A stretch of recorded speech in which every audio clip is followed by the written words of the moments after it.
ये अच्छा कलर है शेख साहब, कितने का है? आपकी जात के लिए सिर्फ 1500 का। चले शेख साहब, आप ये एक सूट उतार दे मेरे लिए और इसका बिल लाजमी बनाइएगा, क्योंकि मैं वापडा का मुलाजिम हूँ और मैं ये दफ्तर खाते से सूट ले रहा हूँ और मुझे वहाँ पे बिल दिखाना लाजमी है। वापटा यानी बिजली दफ्तर से आए हो? अभी तुम्हारा सूट भी उतारता हूँ और अभी तुम्हारा बिल भी बना देता हूँ। ये आपका सूट और ये रहा आपका बिल।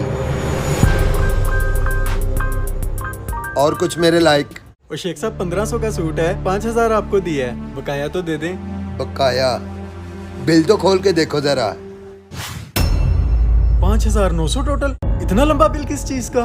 इधर दो, मैं बताता हूँ। सूट 1500 रुपए का, पूरा थान खोला 100 रुपए, कैंची से काटा 100, थान वापिस रखा 100, शापर में डाला 50, सूट की कटिंग 100, दुकान का पर डे किराया 500। और सुनो, सूट को हाथ लगाने का 100, सूट को दोबारा हाथ लगाने का 100।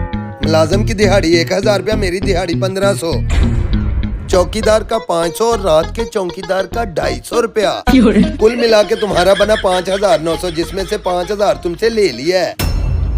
बाकी जिस तरह तुम लोग बिजली के बिलों में 20 तरह के टैक्स एडजस्ट करते हो ना, अगली बार मैं भी तुम्हारा 900 किसी सूट में एडजस्ट कर लूंगा।